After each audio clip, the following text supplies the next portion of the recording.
Good morning, students. I hope you all are safe at your homes. Today, I will teach you quantum number, which is the most important topic of atomic structure. Now, discuss about quantum number. Quantum number.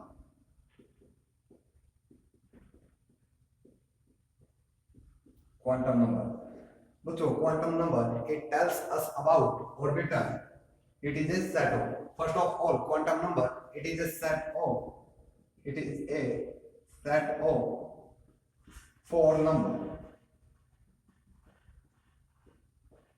Four number, which tells us about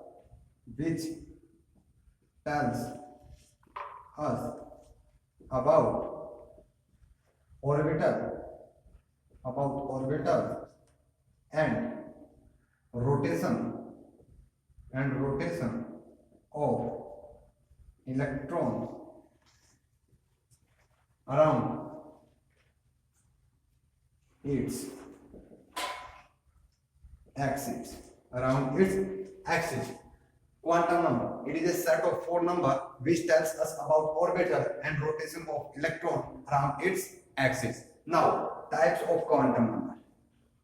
Types of quantum number. First, principal quantum number. Second, azimuthal quantum number. Third, magnetic quantum number. Fourth, spin quantum number.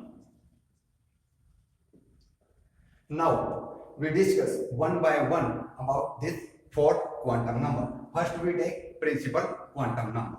So अब हम जानेंगे कि principal quantum number है क्या. So principal quantum number,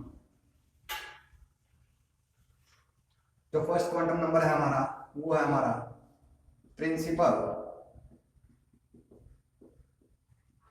quantum number. बच्चों, जो principal quantum number है it is represented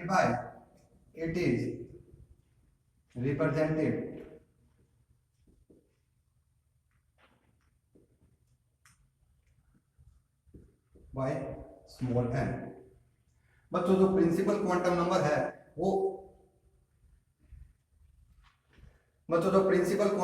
है वो हमें बताता है about it tales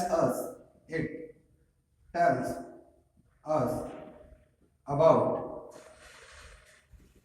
cell of size of orbital or energy of orbital or about orbit. बच्चों, जो प्रिंसिपल क्वांटम नंबर है it is represented by small n and it tells us about cell size of orbital or energy of orbital or about orbit. इन सब के बारे में हमें ये जानकारी देता है. तो एनर्जी का रिलेशन है प्रिंसिपल क्वांटम नंबर के साथ. वो बच्चों एक फार्मूला है जो हम आगे डिस्कस करेंगे. ई nth सेल की जो एनर्जी होती है वो होती है -13.6 z² upon n square electron volt. z क्या है हमारा? z जो n है हमारा वो प्रिंसिपल क्वांटम नंबर है और जो z है हमारा वह एटॉमिक मास. जेड क्या हमारा? Atomic mass. तो बच्चों ये रिलेशन हमारा एनर्जी के साथ किसका? प्रिंसिपल क्वांटम नंबर का.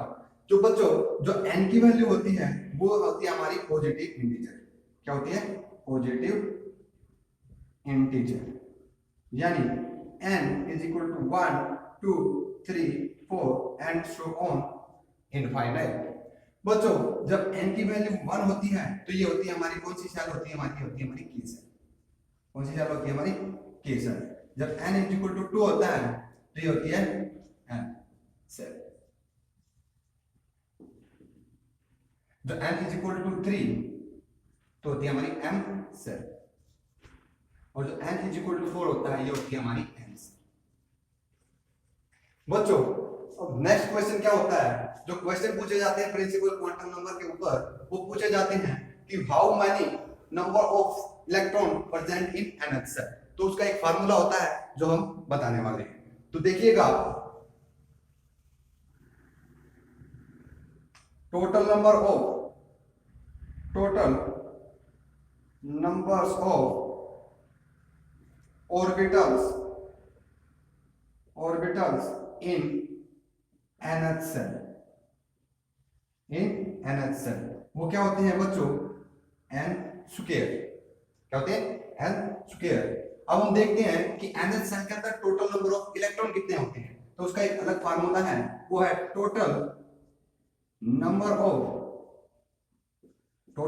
Of electrons in nth shell. तो इसका फार्मूला होता है बच्चों, एक ऑर्बिटल के अंदर मैक्सिमम 2 इलेक्ट्रॉन होते हैं, और nth सेल के अंदर हमारे पास ऑर्बिटल कितने बच्चों, n स्क्वायर। क्या है, n स्क्वायर। तो इसको हम 2 से मल्टीप्लाई कर देंगे तो हमारे टोटल नंबर ऑफ इलेक्ट्रॉन्स निकल के आ जाएंगे इसके अंदर nth सेल के अंदर, यानी 2n स्क्वायर। अब एक क्वेश्चन ले लेते हैं इन फॉर्मूले से रिलेटेड। तो फर्स्ट जो हमारा क्वेश्चन होगा बच्चों, find out total numbers of orbital in fourth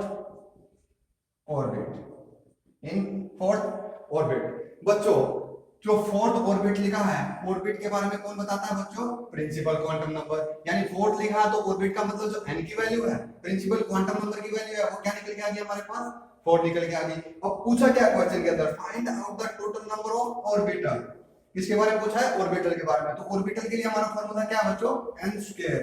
तो हम क्या कर देंगे, n की वैल्यू कितनी है 4, तो यहां से कर देंगे n का स्क्वायर, यानी 4 का स्क्वायर कितने निकल के आ जाएंगे हमारे पास, ऑर्बिटल 16। अब यहां से क्वेश्चन को आगे बढ़ा दे या दूसरा क्वेश्चन पूछ ले, वो पूछ सकता है find out total number of electrons कर देगा बच्चों। यहां पे ऑर्बिटल की जगह क्या जाएगा, इलेक्ट्रॉन्स इन फोर्थ ऑर्बिट। तो क्या करना हमें, जो ऑर्बिटल निकल के आए हैं, एक ऑर्बिटल के अंदर मैक्सिमम 2 इलेक्ट्रॉन्स आते हैं, तो यानी जो ऑर्बिटल है उसको 2 से मल्टीप्लाई कर देंगे, तो यानी क्या निकल के आ जाएगा, 16 into 2 यानी 32 इलेक्ट्रॉन्स आ जाएंगे किसके अंदर, फोर्थ ऑर्बिट के अंदर। इस तरीके से हम क्या निकाल सकते हैं, nth सेल के अंदर ऑर्बिटल निकाल सकते हैं, और ऑर्बिटल के अंदर इलेक्ट्रॉन्स निकाल सकते हैं। ये बात हुई हमारे फर्स्ट प्रिंसिपल क्वांटम नंबर के बारे में। तो क्या बता रहा हमें, सेल के बारे में बताएगा, ये साइज ऑफ ऑर्बिटल के बारे में बताएगा, एनर्जी ऑफ ऑर्बिटल यानी इस फॉर्मूले से हम रिलेट कर सकते हैं, और क्या ऑर्बिट के बारे में। ये सब जानकारी हमें किससे मिलती है, प्रिंसिपल क्वांटम नंबर से। अब साइज ऑफ ऑर्बिटल से मतलब बच्चों, ये हमारा क्या है, न्यूक्लियस। यहाँ पे मैं इरेज कर देता हूं, एक मॉडल देखते हैं कि साइज कैसे बताएगा बच्चों। ये हमारा न्यूक्लियस है, न्यूक्लियस का हम इलेक्ट्रॉन रोल करता है। ये हो गया बच्चों, ये हमारी n इज इक्वल टू 1 हो गया, फिर ये n इज इक्वल टू 2 हो गया, ये हमारी थर्ड सेल हो गई n इज इक्वल टू 3। अब देखो बच्चों, ये वाली डिस्टेंस ये r1 हो गई, ये r2 हो गई, और ये हो गई हमारी r3। अब देखो r3 is greater than r2 is greater than r1। अब देखो बच्चों, जैसे जैसे सेल का नंबर बढ़ रहा है यानी ऑर्बिट का नंबर बढ़ रहा है, वैसे वैसे साइज भी बढ़ता चला जा रहा है, जो कि हमें यहां से पता चल रहा है। तो इस तरीके से हम साइज ऑफ ऑर्बिटल को भी पता कर सकते हैं किससे, प्रिंसिपल क्वांटम नंबर से। ये हमारा प्रिंसिपल क्वांटम नंबर हमारा खत्म होता है। अब जो सेकंड क्वांटम नंबर है वो होता है हमारा एजीम्यूथल क्वांटम नंबर। अब हम देखेंगे कि एजीम्यूथल क्वांटम नंबर क्या है, उसकी रिप्रेजेंटेशन क्या है, उसकी वैल्यूज क्या है, वो हमें इसके बारे में बताता है। तो चलिए, सेकंड क्वांटम नंबर जो हमारा है वो है हमारा एजीम्यूथल क्वांटम नंबर। तो सेकंड बात करेंगे हम किसकी, सेकंड है हमारा एजीम्यूथल क्वांटम नंबर के बारे में। किसके बारे में, एजीम्यूथल क्वांटम नंबर के बारे में। बच्चों जो एजीम्यूथल क्वांटम नंबर होता है, it is represented by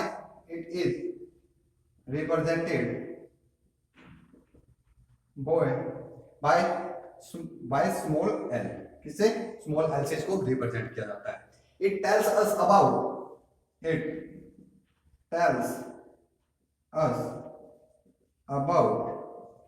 subshell. किसके बारे में बच्चों? सबसेल के बारे में। किसके बारे में बताएगा? सबसेल। और एक्चुअल मीनिंग इसका जाने तो ये बताएगा शेप्स ऑफ ऑर्बिटल के बारे में। दूसरे तरीके से क्या कह सकते हैं हमें? शेप्स ऑफ ऑर्बिटल के बारे में कौन बताता है हमें? Azimuthal quantum number. अब बात कर लेते हैं किसकी? वैल्यू की। जो एल की वैल्यू होती है, एल की value less than equal to 0 और less than equal to n-1। जो बच्चों हमारा एजीमुथल क्वांटम नंबर होता है वो प्रिंसिपल क्वांटम नंबर से हमेशा ही एक कम होता है। अब देखो बच्चों, एक कम होगा यानी इसका मतलब क्या हुआ? जो हमारी सबसेल होती है, जो क्या होता है हमारा एजीमुथल क्वांटम नंबर होता है, किसके बारे में बताता है हमें? सबसेल के बारे में। और सबसेल क्या होती है? सेल के अंदर एग्जिस्ट करती है। इसलिए क्या होता है? जो एजीमुथल क्वांटम नंबर होता है उसकी वैल्यू एक कम होती है, एक लेस देन 1 होती है। किससे? प्रिंसिपल क्वांटम नंबर से। यानी जो सबसेल है वो सेल के अंदर एग्जिस्ट करती है, ना कि सेल और सबसेल इक्वल होती है। तो इसे ध्यान रखिएगा, मोस्ट इंपोर्टेंट, ध्यान रखिएगा इसको। अब देखते हैं, अब देखो सबसेल के बारे में बताया। अब सबसेल के बारे में बताया तो ये तो हमारा जनरल रिप्रेजेंटेशन हो गया। अब देखते हैं actual value. L is equal to यानी 0 से स्टार्ट होगा, 0 1 2 3 4 and so on n-1। Maximum value क्या होगी? n-1 और मिनिमम वैल्यू क्या होगी? 0 यानी 0। अब हम देखते हैं जब L इज इक्वल, यहाँ पे L की वैल्यू होगी, यहाँ पे हम लिखेंगे सबसेल। क्या लिखेंगे? सबसेल। और यहाँ पे हम लिखेंगे शेप। क्या लिखेंगे? शेप। अब देखो जब L की वैल्यू 0 है तो सबसेल कौन सी होगी हमारी? S। जब L की वैल्यू 1 है तो सबसेल होगी हमारी P। जब L की वैल्यू 2 है तो सबसेल होगी हमारी D। और जब L की वैल्यू 3 है तो सबसेल होगी हमारी F। अब हम देखते हैं शेप। जो S सबसेल होती है वो होती है स्फेरिकली सिमेट्रिकल। क्या होती है? स्फेरिकल। क्या होती है बच्चों? स्फेरिकल। यानी वो किससे कैसे दिखती है? एक स्फीयर की तरह दिखती है। कैसे दिखती है? एक स्फीयर की तरह। जो P होती है हमारी, क्या होती है? P सबसेल होती है वो होती है डम्बेल शेप। क्या होती है? डम्बेल शेप, यानी डंबल की तरह दिखती है। डंबल कैसे होता है बच्चों? ये वाला। अगर मैं इसको अच्छे से दिखाऊं तो ये कैसे होगा? ये वाली जो शेप होगी डंबल शेप। और जो डी होता है वो होता है बच्चों डबल डंबल शेप। क्या होता है? Double dumbbell shape. And double dumbbell, एक डंबल तो ये वाला हो गया और दूसरा ये वाला हो गया। जो क्या होती है? एफ होती है वो होती है हमारी कॉम्प्लिकेटेड शेप होती है। क्या होती है बच्चों? जो हमारे सिलेबस में अभी डिस्कस नहीं है। हम कहां तक पढ़ेंगे? D subshell. कहां तक? डी सबसेल, जो कि क्या होती है? डबल डबल होती है। तो ये था बच्चों इसके बारे में एजीमुथल क्वांटम नंबर, जो कि एल से रिप्रेजेंट किया जाता है, जो क्या बताता है? सबसेल के बारे में बताता है। और जो एक्चुअल मीनिंग, जो डीप मीनिंग है वो क्या है? शेप्स ऑफ ऑर्बिटल के बारे में बताता है। जो एल की वैल्यू होती है वो लेस देन क्या होती है? प्रिंसिपल क्वांटम नंबर होती है, क्योंकि एक सेल के अंदर सबसेल एग्जिस्ट करती है। इस तरीके से देखा जाए, अगर L की वैल्यू 0 है तो सबसेल S है, 1 है तो P है, 2 है तो D है और 3 है तो F है। उसी तरीके से अगर शेप की बात करें तो S जो सबसेल होती है वो स्फेरिकल होती है, P होती है वो डबल, क्या P क्या होती है हमारे बात की? डंबल शेप, और D होती है हमारी डबल डंबल, जो कि यहाँ पे हमने शो कर दिया है। बच्चों अब हम जानते हैं कि यहाँ पे क्वेश्चन कैसे पुटअप होते हैं, क्वेश्चन के बारे में कि कहां से क्वेश्चन, चाहे सीबीएसई हो, चाहे IIT जेईई हो, नीट हो, कोई भी कॉम्पिटिटिव एग्जाम हो, यहाँ से 2 या 3 क्वेश्चन कंफर्म आते हैं, जो कि हम डिस्कस करेंगे। जैसे चैप्टर खत्म होगा तो इसे क्या लेंगे? इसकी मिसलेनियस प्रॉब्लम लेंगे। अब हम ले लें सिंगल प्रॉब्लम की साथ साथ एक टॉपिक के साथ साथ जो क्वेश्चन हमारे बन रहे हैं। तो देखिएगा जो एजीमुथल क्वांटम नंबर है उससे रिलेटेड जो क्वेश्चन है या फार्मूलाज हैं उनको भी हम देख लेते हैं। बच्चों जो फर्स्ट क्वेश्चन पूछा जाता है वो यही पूछा जाता है, first of all number orbital in A subshell. कि अब सबसेल के अंदर बताओ कि नंबर ऑफ ऑर्बिटल कितने होंगे। तो इसके का आसान सा फार्मूला है, जो कि क्या होता है? 12 + 1। क्या होता है बच्चों? 12 + 1 और L क्या हमारा? Azimuthal quantum number. अब हमने ऑर्बिटल का पता कर लिया, अब हम एक सबसेल के अंदर नंबर ऑफ इलेक्ट्रॉन निकाल सकते हैं। तो टोटल नंबर ऑफ इलेक्ट्रॉन्स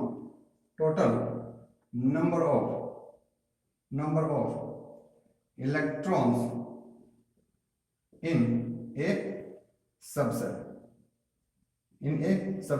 तो क्या करेंगे बच्चों? एक ऑर्बिटल के अंदर मैक्सिमम 2 इलेक्ट्रॉन आ सकते हैं। तो एक सबसेल के अंदर हमने ऑर्बिटल्स कितने निकाले हैं? 12 प्लस 1, यानी इसको हम 2 से मल्टीप्लाई कर देंगे तो हमारे पास क्या आ जाएगा, total number of electron in a subshell. तो हम इसको कर देते हैं 2 से मल्टीप्लाई 12 प्लस 1, अब हम इसको अंदर मल्टीप्लाई कर देते हैं तो क्या आएगा 4l प्लस 2। तो ये हो गए हमारे total number of electron in a subshell.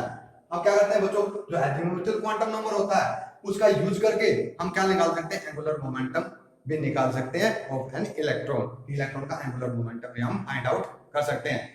तो यहां से नेक्स्ट फार्मूला क्या होगा हमारा, angular momentum of an electron. तो ये क्या होगा बच्चों, इसका फार्मूला है root of L into L plus 1 और ये हो जाएगा H अपॉन 2 पाई। तो ये हमारा फार्मूला है किसका बच्चों, एंगुलर मोमेंटम का। और यहाँ पे L क्या है बच्चों, L है हमारा एजीमुथल क्वांटम नंबर। अब इस पे क्वेश्चन कर लेते हैं कि फाइंड आउट द। अब क्वेश्चन क्या करते हैं बच्चों, यहाँ पे मैं इरेज कर देता हूँ, इसको ऊपर लिख देता हूँ ताकि फार्मूले हम यूज कर सके आने वाले क्वेश्चन के अंदर। तो क्वेश्चन फर्स्ट लिखते हैं हम कि find out total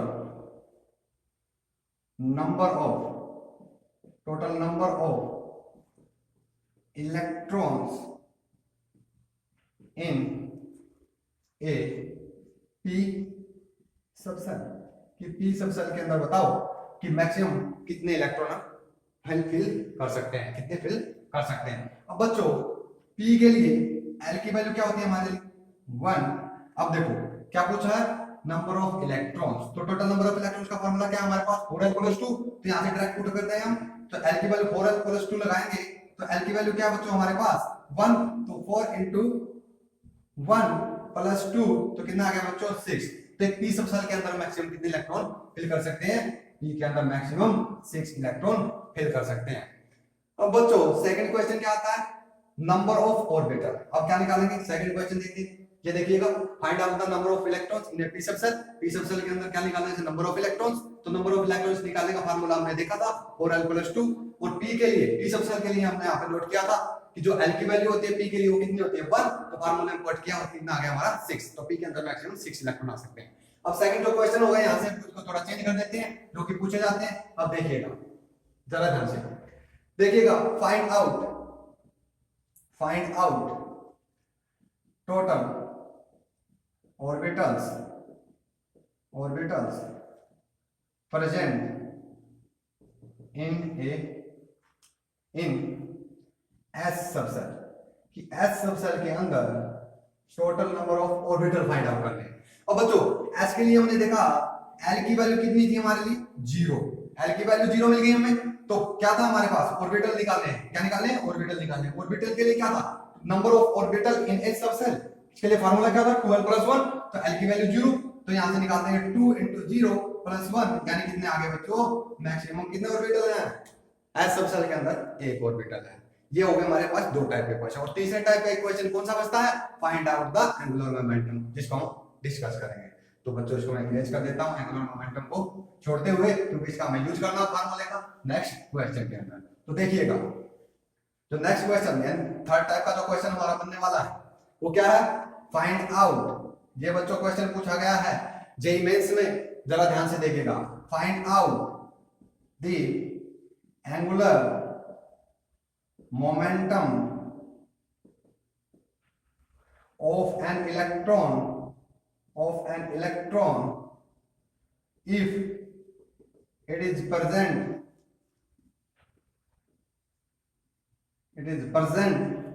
in S subshell, कि जब इलेक्ट्रॉन किसमें प्रेजेंट है, S सबसेल में प्रेजेंट है। तो उसके लिए क्या निकालना है हमें, एंगुलर मोमेंटम निकालना है। और बच्चों एंगुलर मोमेंटम का फार्मूला हमें पता है root of L into L plus 1 into H upon 2 pi. अब जानना है इसके लिए हमें क्या चाहिए बच्चों, L की वैल्यू चाहिए।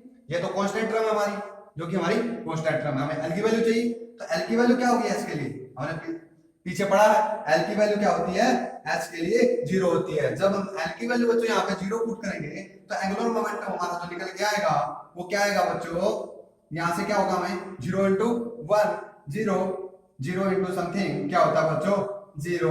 और यही क्वेश्चन था बच्चों जो आया था IIT जेईई के अंदर। ठीक है, ध्यान दीजिएगा। निकालना आ गया एंगुलर मोमेंटम के बारे में। 3 यहां से हमने क्या सीखे, 3 टाइप के जो क्वेश्चन थे वो एंगुलर मोमेंटम से आए हैं हमारे पास। तो नेक्स्ट जो हमारा क्वांटम नंबर होगा वो होगा क्या, मैग्नेटिक क्वांटम नंबर, जिसको हम नेक्स्ट वीडियो में डिस्कस करेंगे। तो देखते रहिएगा बच्चों।